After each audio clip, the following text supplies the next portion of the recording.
சற்று முன் வெளியான முக்கிய அறிவிப்பின்படி இனி 6000 கிடைக்காது. பிஎம் கிசான் திட்டத்தில் பெரும் மோசடி, லிஸ்ட் போட்டு தூக்கும் மத்திய அரசு. Shock news.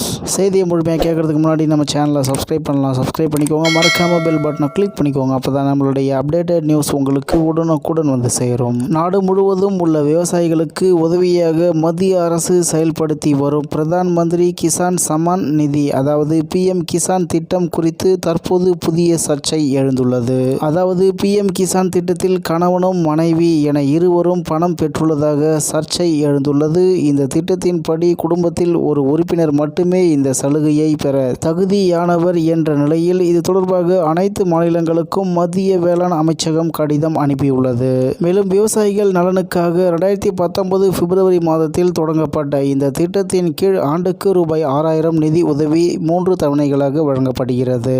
ஒவ்வொரு 4 மாதத்திற்கும் ரூபாய் 2000 என விவசாயிகளின் வங்கி கணக்குகளில் நேரடியாக வரவு வைக்கப்படுகிறது. இதுவரை 19 தவணைகளாக இந்த உதவி வழங்கப்பட்டுள்ள நிலையில் கடைசியாக பிரதமர் நரேந்திர மோடி கடந்த ஆகஸ்ட் மாதம் 20வது தவணை நிதியை உத்தரப்பிரதேசம் வாரணாசியில் நடைபெற்ற நிகழ்ச்சியில் வெளியிட்டார். அதன்படி இந்த 20வது தவணை மூலம் நாடு முழுவதும் உள்ள சுமார் 9 கோடி விவசாயிகள் பயன்பெறுகின்றனர். பல்வேறு மாநிலங்களின் விவசாயிகளின் வங்கி கணக்குகளில் ரூபாய் 2000 வீதம் வரவு வைக்கப்பட்டது. இந்நிலையில் தான் இந்த பிஎம் கிசான் திட்டத்தை சுற்றி புதிய சர்ச்சை எழுந்துள்ளது. ஏனெனில் ஒரு குடும்பத்தில் ஒருவருக்கே இத்திட்ட நிதி வழங்கப்படும் என்ற விதி இருந்தும் கணவன் மனைவி இருவரும் பணம் பெற்றிருப்பது மத்திய அரசின் ஆய்வில் கண்டுபிடிக்கப்பட்டுள்ளது. பிரதான் மந்திரி கிசான் சம்மான் நிதி, அதாவது பிஎம் கிசான் திட்டத்தின் மூலம் பலன் பெறும் பயனாளிகளின் விவரங்கள் மத்திய வேளாண் அமைச்சகம் மூலம் சரிபார்க்கப்பட்டது. இது தொடர்பாக மேற்கொண்ட ஆய்வில் 31.1 லட்சம் பயனாளிகள் பற்றிய விவரங்கள் சரிபார்க்கப்பட்டுள்ளன.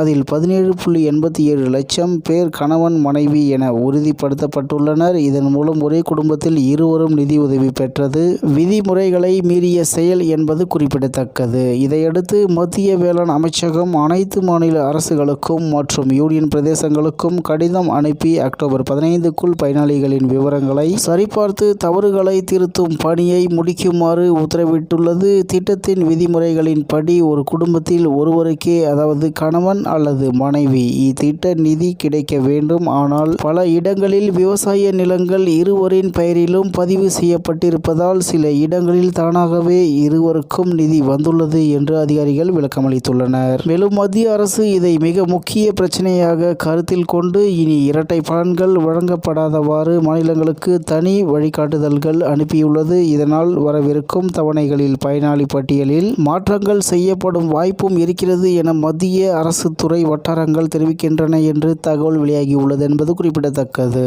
இத்துடன் இன்றைய முக்கிய செய்தி நிறைவு பெறுகிறது. மேலும் இது போன்ற செய்திகளை உடனுக்குடன் தெரிந்து கொள்ள ஆர்கே நியூஸ் தமிழ்நாடு சேனல் உடனிருங்கள். நன்றி, வணக்கம்.